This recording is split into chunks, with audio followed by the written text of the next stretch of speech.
Yippee-ki-yay, motherfucker. Eh ben non seulement t'es vulgaire, mais t'es ordinaire en plus. Dick Laurent is dead. Bonjour à toutes et à tous, bienvenue dans Transmission, la table ronde cinéphile qui fait le grand écart entre le cinéma d'auteur et la pop culture.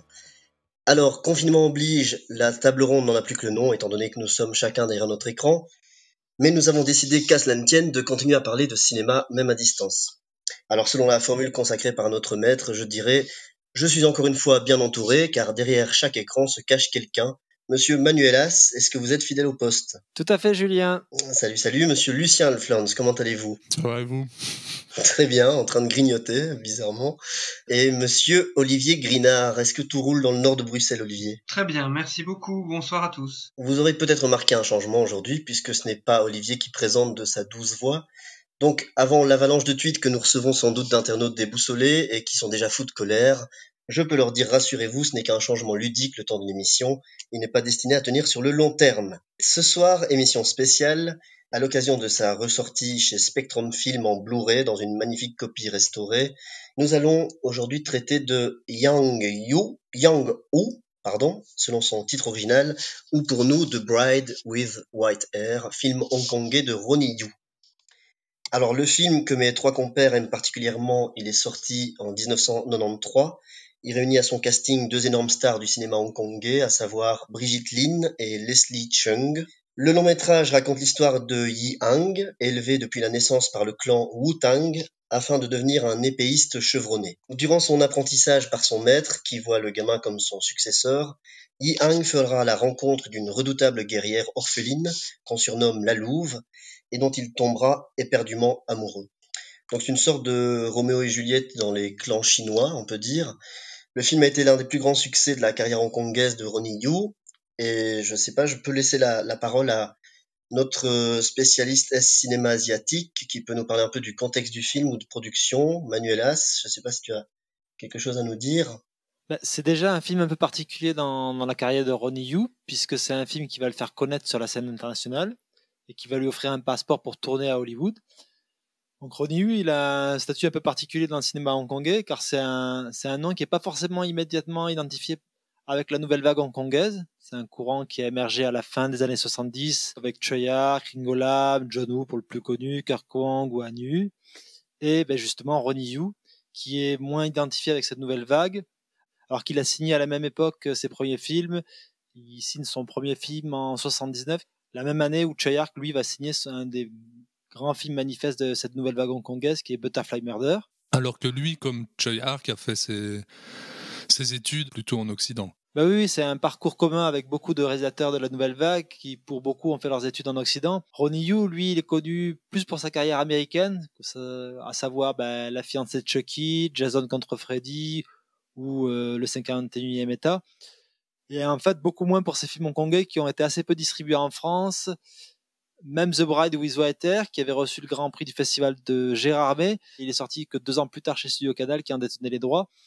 Il faut rappeler qu'à cette époque, il y avait beaucoup de films de Hong Kong qui ont souvent été assez mal distribués. Et donc, Ronnie Yu, qui a la caractéristique d'être un cinéaste qui a œuvré dans plein de genres différents, et contrairement par exemple à un John Woo qui est directement associé au Polar Rat Boy, le fait que le nom de Ronnie Yu ne soit pas identifiable à un genre particulier, ça a quand même beaucoup joué dans sa reconnaissance tardive. Et donc c'est vraiment avec Django, The Bride with White Hair, que Ronnie Yu vraiment se fait un nom. Mais c'est particulier aussi parce que c'est un cinéma que j'aime beaucoup. Et pareil, moi, j'avais jamais vu aucun film hongkongais de Ronnie Yu. J'avais vu la majorité de ses films américains. Et c'est assez particulier comme on le dit souvent quand on parle de classiques de premiers films, comme on avait pu le dire pour Paul Verhoeven et son Spetters, c'est assez marrant de voir que Hollywood va chercher un gars comme ça pour réaliser des œuvres de studio, alors que c'est quand même un film qui met très en avant sa singularité, quoi. En même temps, après on peut aller plus loin et dire que c'est pas tant que ça, qu'Hollywood aime bien prendre des cinéastes un peu singuliers et les formater. Bon voilà, mais c'est étrange de se dire que ce mec en tout cas dans mon cas, était plus connu pour sa carrière américaine plutôt que chinoise Oui, hongkongaise. et puis ça a beaucoup à voir avec ce que je disais auparavant. Ces films-là, ils ont été extrêmement mal distribués et voire même ghettoisés. Il a fallu vraiment, en France, un travail de critique, de distributeur militant pour que ce cinéma-là, il émerge de ce qui était un peu les bas-fonds des vidéoclubs. Il a fallu une revue comme HK qui était vraiment conçue comme une revue de prestige avec du beau papier, une belle iconographie, un travail de fond sur ce cinéma-là. Et la collection du même nom qui était dirigée par Christophe Gans pour que ce cinéma-là, il acquiert vraiment une certaine légitimité et une visibilité. Il y avait quand même quelque chose de très paradoxal parce que partout à l'international, tu avais des Oliver Stone, des Joel Silver, des Tarantino ou des Scorsese, bref, tout le gratin hollywoodien qui voyait qu'il y avait un courant très fort qui émergeait. Et de l'autre côté, tu avais un film comme le film de Ronnie Yu qui était rangé dans les placards de son distributeur, quoi. Eh ben, justement, on peut continuer. Moi, si on a décidé de changer les rôles, notamment, c'est parce que moi, j'ai vu le film, je l'ai même revu, du coup, une fois de plus. Et c'est un film pour lequel je passe totalement à côté. C'est-à-dire que j'ai l'impression d'être perdu dans un truc, dans un univers inconnu. J'ai l'impression de manquer de code. Mes chers amis, est-ce que ce film, il demande des codes particuliers de spectateurs ou presque une initiation à ce genre d'univers? À mon avis, pas tant que ça. Le film de Ronnie Yu, justement, il a été assez critiqué comme étant un peu une tentative de normaliser le genre du Wuxapian, qui est, pour résumer assez simplement, c'est un peu l'équivalent de nos films de chevalerie. C'est des reproches qui ont été, par exemple, adressés plus tard à Tigre et Dragon. Cette idée de dévoyer un peu le genre, de chercher à l'anoblir, de le lisser, de le rendre plus acceptable. Donc non, pour le coup, je pense pas vraiment que c'est un film si inaccessible pour un non-initié. Pour moi, c'est un gros plaisir cinéphile, c'est un gros plaisir visuel permanent, c'est un gros plaisir. Et donc, qu'on soit initié à ces codes-là ou pas, il y a un plaisir de la caméra, il y a un plaisir de la photo, il y a un plaisir, il y a un vrai plaisir de cinéma, même en dehors des codes qui peuvent parfois être un petit peu singuliers, mais pas tant que ça, ou en tout cas pas plus que beaucoup d'autres films. Choi Ark auquel on pense, auquel le film fait même référence à plusieurs moments, Fantôme chinois, Zoo, Histoire de fantôme chinois, Zoo, etc. Moi, je pense quand même que si t'as jamais vu un film de Hong Kong, ça peut être un peu surprenant. C'est quand même un film qui recourt à des codes qui sont typiquement de ce type de cinéma. Je veux dire, par exemple, rien que les gerbes de sang ou le jeu des comédiens extrêmement outrancier. On est dans quelque chose qui est pas forcément identifiable pour justement quelqu'un qui n'aurait pas vu les films de Choi Ark. Oui, mais c'est quand même un film qui est d'une certaine façon très resserré, contrairement à beaucoup de Wuxapian, où il y a quand même l'intrigue politique qui est vachement à l'avant-plan, où quelquefois on peut se perdre un peu dans les méandres des différents personnages. Là, c'est quand même un film très resserré autour de ces deux acteurs principaux et par extension de leur antagoniste. Oui, mais là tu parles à un niveau narratif en fait. Au niveau stylistique, pour moi c'est vraiment le type de film début des années 90 Hong Kong populaire. C'est vraiment ça que je me figure, tu vois. Mais c'est vrai que après, comme tu le disais très justement Manu, l'intrigue se resserre sur ces personnages et ne va pas aller dans des espèces de circonvolutions autour d'intrigues politiques et de clans et de sous-clans. Ouais, et en plus, tu sens très clairement que c'est quelque chose qui intéresse pas Ronnie Yu dans ce film-là. C'est pas du tout un aspect du Yuxa qui traite. Mais non, mais justement, il y a quelque chose qui m'a intéressé en revoyant le film. On pourrait s'attendre à ce que ce soit un film relativement manichéen, mais finalement, les deux clans sont quelque part mis en balance et le clan Wu-Tang n'est pas spécialement représenté comme étant le bien absolu, et même plutôt avec des pratiques relativement sanguinolentes, qui fait que les héros en fait deviennent le miroir l'un de l'autre, quoi. C'est vraiment les deux personnes qui veulent quitter des clans qui sont aussi mauvais l'un que l'autre. C'est la dichotomie, la détestation rigoureuse qu'il y a entre les clans que Yu prend plaisir à fustiger, même à certains moments à ridiculiser. Voilà, parfois visuellement, je pense au prof en début de film, c'est ce qu'il raconte, ou même quelque chose qui fonctionne très bien pour moi, c'est le jeu qu'il y a sur les couleurs entre ces clans, etc., qui finit par former quelque chose de très chaotique et quelque chose que ouais, voilà.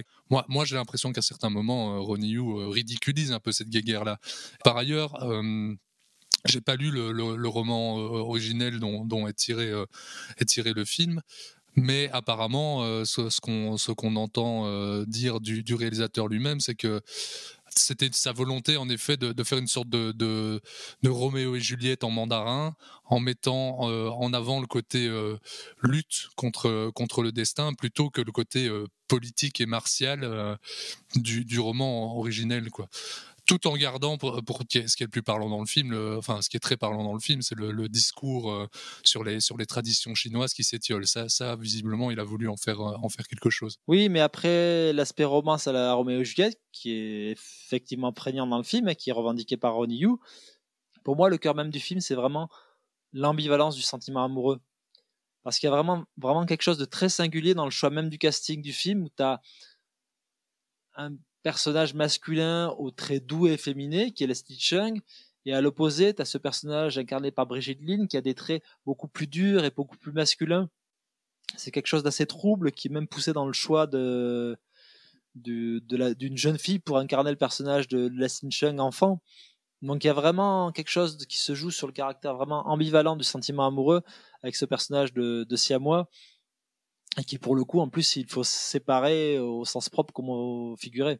Je suis absolument d'accord avec ce que tu dis. Maintenant il fait quand même, on peut quand même voir, moi je comprends tout à fait la référence autoproclamée à Roméo et Juliette, dans le sens où ici les familles sont remplacées par des familles martiales, et il y a quand même le fameux clan Wu-Tang qui donnera son nom à un célèbre groupe.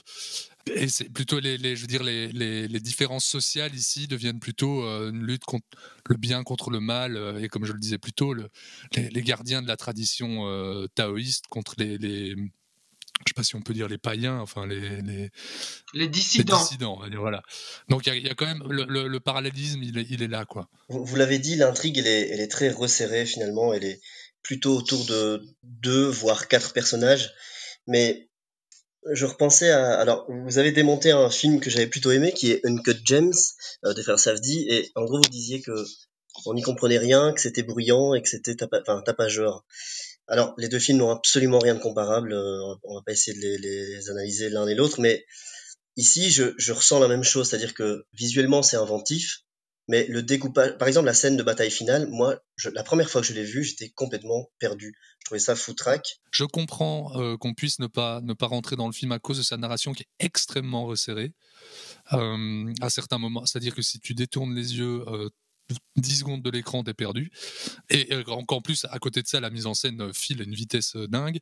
Mais j'ai l'impression que et l'un et l'autre, enfin le film en général, ne prend jamais le spectateur pour un con, parce que mais si ces tenants et aboutissants paraissent extrêmement simples, ils sont jamais répétitifs ou appuyés, et c'est pour ça qu'il se permet que ça file.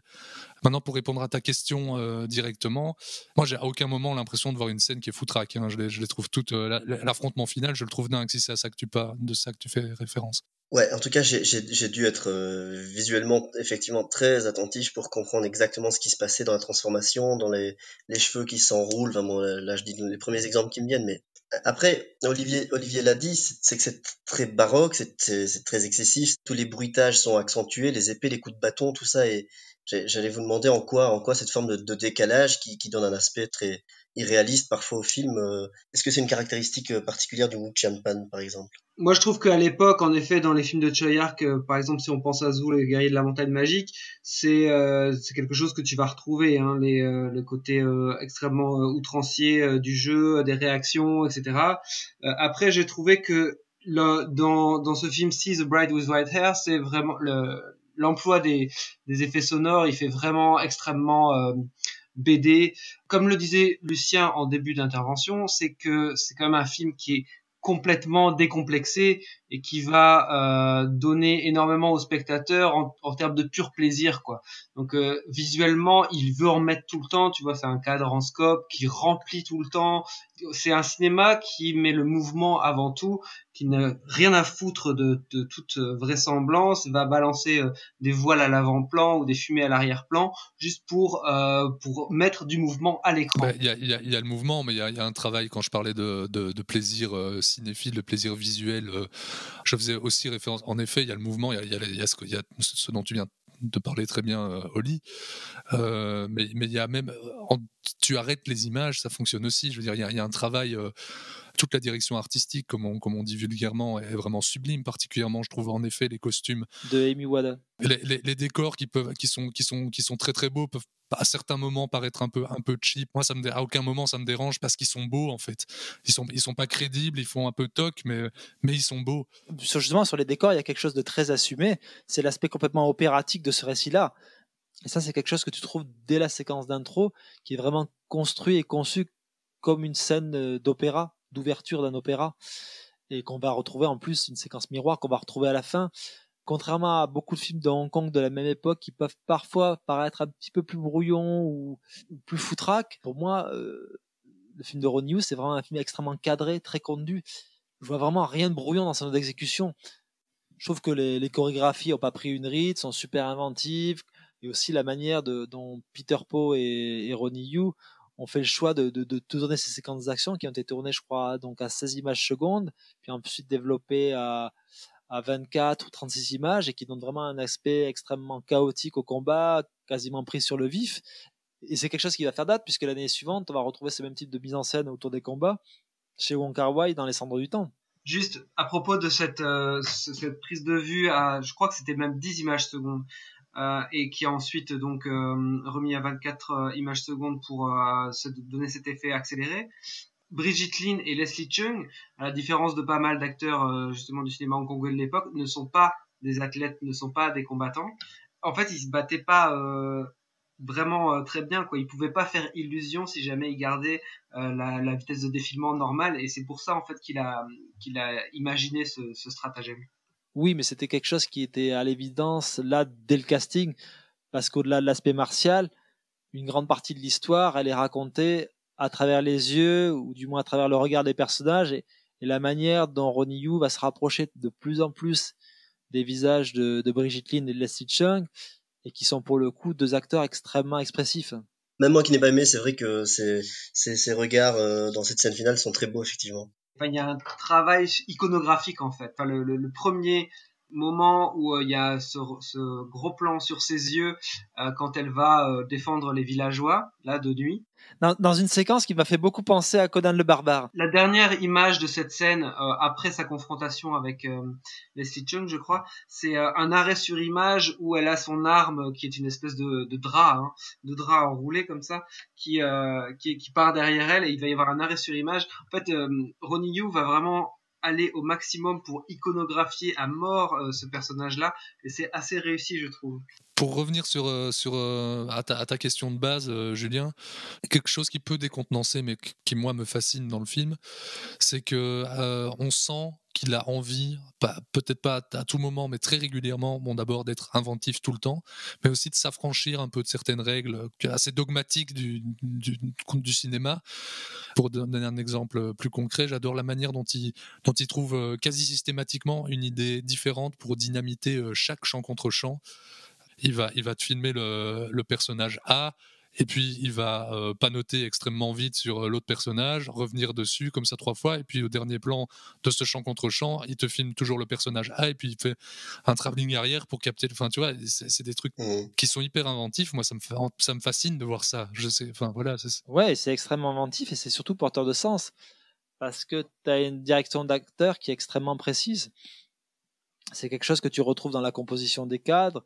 Il y a notamment toutes ces séquences de confrontation que tu as entre Brigitte Lin et les deux frères et sœurs siamois, qui sont souvent donc visualisés collés dos à dos. Et en même temps, tu as Brigitte Lin qu'on retrouve le plus souvent elle-même qui leur tourne le dos. Donc il y a vraiment un jeu extrêmement précis sur la direction des regards, qui regarde réellement qui, pour vraiment te faire comprendre le sens caché de la conversation. Mais c'est aussi que sa mise en scène et son découpage épousent assez bien l'étrangeté, même par instant le mysticisme du récit. Et ce genre de choses, ça rentre un peu dans cette idée-là, je trouve. Et dans cette même idée, je trouve que la photo dont tu parlais tout à l'heure, Manu, de Peter Pau, qui est donc le gars qui a bossé avec John Woo, Choi Ark et Ang Lee sur Tigres et Dragons, que je trouve génial tout le long du film, épouse aussi vraiment cette étrangeté et utilise vraiment tous les éléments. Je parle des éléments feu, eau, air, etc., que le film utilise dans sa narration, les utilise visuellement, et il fait un truc qui est très particulier et un peu irréel visuellement, qui est dû, d'abord, c'est une volonté de mise en scène, ça c'est certain, mais qui est aussi dû au fait que pour coller aux exigences de You, ils ont dû tourner tout le film en studio et entre autres tourner aussi les scènes de jour en studio. Donc toute cette lumière étrange, toute cette lumière dans les volutes de vapeur et de fumée donne vraiment un côté irréel aux images qu'on voit. Ouais, mais Ça rajoute vraiment au récit. ça fonctionne à plein régime et ça crée vraiment un film univers, un film un peu monde qui est vraiment refermé sur lui-même. Mais en fait, c'est aussi un film qu'ils ont dû tourner en effet en studio et qu'ils ont dû tourner de nuit parce que les costumes étaient très lourds et que c'était l'été en fait. Ils ont dû tourner l'été qui faisait 40 degrés quoi. Ah ouais. Au bout d'un moment, je regardais le film et je me disais mais il y a aucune scène de jour dans ce film. Il y a vraiment très très peu de scènes de jour. Je crois qu'il y en a 2. La première, c'est avec un fond peint. C'est au début dans le flashback avec le criquet là. Elle est assez belle et la dernière c'est quand Leslie Cheung à la fin du film rentre dans le temple et qui découvre que son mentor a été assassiné et derrière c'est juste que il a cramé l'image derrière, donc en fait on ne voit que du blanc, donc il n'y a pas le paysage puisque on est à l'intérieur du temple à ce moment-là. J'ai peut-être aussi une tentative d'explication sur le fait qu'on appelle Ronnie Yu à Hollywood après, c'est que j'ai l'impression quand même que c'est un film qui fait énormément avec très peu de moyens. On parlait de Samuel Fuller il y a deux émissions et ici j'ai vraiment l'impression que c'est un film qui va essayer de chercher à maximiser ses effets avec un minimum de thunes. Souvent on parlait de la lumière ici, mais souvent il n'y a pas de fond ou le fond est juste noir. Par exemple quand l'enfant a volé la chèvre au début, on voit vraiment que c'est quand même 3 touffes d'herbe qui ont été mises sur un fond noir quoi. Quand le siamois, la première fois que tu vois le siamois, Ronnie Yu va te faire passer un effet et un truc narratif qui est que le siamois est super fort. En gros, il a un peu la force, c'est un peu le côté obscur ou quoi. Il va faire un geste très remarquable avec sa bouche. Il va y avoir un effet sonore et tout de suite, il va percuter ça avec un gros plan du type qui s'est fait, qui a été la cible de l'attaque de ce siamois, avec le mec qui va gerber du sang par terre et juste avec un effet sonore et un gros plan bien senti, il va installer déjà une particularité de ce personnage et l'effet va fonctionner à 200%, quoi. Donc voilà, je trouve qu'il y a beaucoup de choses qui sont pas chères et très efficaces. C'est probablement que s'il a été appelé Hollywood, si on est venu le chercher, c'est parce que il arrive à faire des belles choses en studio. Maintenant, je sais pas si je connais pas le budget du film, mais j'ai lu qu'ils avaient dû construire un studio pour le film, etc. Je sais pas si c'est un film si fauché que ça. C'est un film qui va jamais mettre son ambition de formelle de côté, quitte à parfois laisser dans le plan 2 ou 3 choses qui pourraient paraître peu produite, on va dire, mal produite. Tu disais même que c'était un film à montrer dans les écoles de cinéma, pratiquement. Mettre l'ambition avant toute chose, quitte à utiliser un peu un côté débrouillard, quoi. Oui, après, on a beaucoup parlé de l'inversion formelle du film, mais ce que montre quand même The Bride with White Hair, c'est que Ronnie Yu, c'est un conteur, un narrateur accompli. Tu as une des séquences, pour moi, clés, qui intervient justement dans l'affrontement final, cet affrontement final qui a tant fait grincer les dents de notre Julien Rambo national. C'est ce moment-là où tu as Brigitte Lin qui s'adresse au personnage de Leslie Cheung et qui va lui jeter au visage toute sa vérité, toute son hypocrisie d'une certaine façon. C'est vraiment un moment clé et charnière du récit auquel Ronnie Yu t'a préparé tout au long du film et qui vraiment éclate à ce moment-là et qui est déchirant, qui te prend aux tripes et à la partie. Je n'ai pas dit que je l'avais pas aimé, j'ai dit que je l'avais pas comprise, ce qui est peut-être pire d'ailleurs. Mais pour revenir sur la narration, il y a des trucs qui me... Tu dis que c'est un conteur, mais moi, il y a des choses que je vois, des personnages secondaires, comme un général, par exemple, qu'on voit, je ne le vois pratiquement plus après, je sais pas ce qu'il devient. Il y a le bijou de Jade qu'on donne à Leslie Cheung, qu'après, voilà, il donne pas grand-chose dans la narration. Alors là, pour le coup, je suis vraiment pas d'accord avec toi. C'est vraiment utilisé dans la narration. Tu as 2 trophées qui sont confiés à Leslie Cheung. Le premier, c'est effectivement cette pierre de Jade que lui confie la fille de l'intendant. Et justement, tu as une scène extrêmement violente qui va s'en suivre, puisque Leslie Cheung a confié cette pierre de jade à un jeune paysan, et elle va lui apprendre qu'elle a récupéré cette pierre de jade et qu'elle a tué ce jeune paysan. Et c'est une séquence glaçante. Et en plus, Ronnie Yu a l'intelligence de de pas la mettre plus haut dans le récit. Il la surdramatise pas. Leslie Chung, il a à peine le temps de montrer son dégoût, son effarement. Et un peu plus tard dans le film, t'as Leslie Chung qui reçoit un deuxième talisman qui lui est accordé pour mener à bien une mission qu'il n'a pas envie de mener. Et alors qu'il est ivre ce soir-là, il va sortir ce talisman et le montrer au personnage féminin pour lui signifier un petit peu tout le dégoût qu'il a vis-à-vis d'elle. Et c'est vraiment quelque chose qui est traité dans le récit, c'est vraiment pas quelque chose d'anecdotique. Non, mais par rapport à cette scène finale, en effet, moi je trouve que le climax fonctionne à plein régime. Déjà, je trouve qu'il est très lisible. Par exemple, c'est quand même assez compliqué ce qui se passe entre la jeune fille qui est amoureuse de Leslie Chung, qui va attaquer Brigitte Lin, et puis après il y a tout ce moment où elle va elle-même quelque part se donner le coup de grâce. C'est quand même, il y a plusieurs personnages, les actions sont complexes et ça fonctionne extrêmement bien. Et aussi, comme le disait Manu, ça fonctionne extrêmement bien au niveau dramatique parce que en effet, la trahison, t'as eu le passage à tabac juste avant qui est quand même croquignolet, et t'as tout le moment où elle part de la secte et elle se fait lyncher. Et puis t'as ce moment-là où elle se retrouve trahie, enfin ce qu'elle croit être une trahison par Leslie Chung, et je trouve que dramatiquement ça fonctionne vraiment très bien et tu comprends, enfin c'est comme une scène où tu verrais une super vilaine qui serait en train de d'éclore devant tes yeux, mais en même temps tu comprends tellement sa rage à ce moment-là que t'es content qu'elle va tuer tous les membres du Wu-Tang qui sont quand même censés être les gentils, enfin, entre guillemets les gentils de l'histoire. Il y a dans le film une scène d'amour incroyablement lascive et qui est prédite plutôt d'ailleurs dans le film par une sorte de suçage de sang vicié qui est assez sensuel et étonnant. Enfin moi j'aime cet instant dans le film m'a à la fois surpris et plu. C'est là aussi que je disais que c'est un cinéma très décomplexé, quoi. Genre, quand il faut une scène de cul, on y va, quoi. Et comme on sait que Julien est particulièrement sensible à ce type de scène, voilà, je voulais savoir ce que t'en avais pensé. Eh ben, pour le coup, pour le coup, j'ai trouvé ça très bien. Et tout ce dialogue où il lui trouve un nom, pour le coup, c'est les scènes où j'étais complètement avec eux, plongé avec eux, parce que effectivement, au niveau des sens, des sensations, il se passe quelque chose de fort, ouais. Non, j'ai aimé cette scène. Et au niveau de l'ambiguïté sexuelle entre les Siamois, c'est pas mal aussi, je trouve. Ah, ça. Ouais, et puis en plus, l'ambiguïté sexuelle, elle se retrouve dans tout le film. Dans le personnage des Siamois, dans le cast. Et aujourd'hui, en plus, elle est accentuée par le fait que des années plus tard, après la réalisation du film, Leslie Chung ait fait son coming out. Donc vraiment, cette dimension sexuelle elle est vraiment au cœur du film. Eh bien, merci messieurs pour cette émission.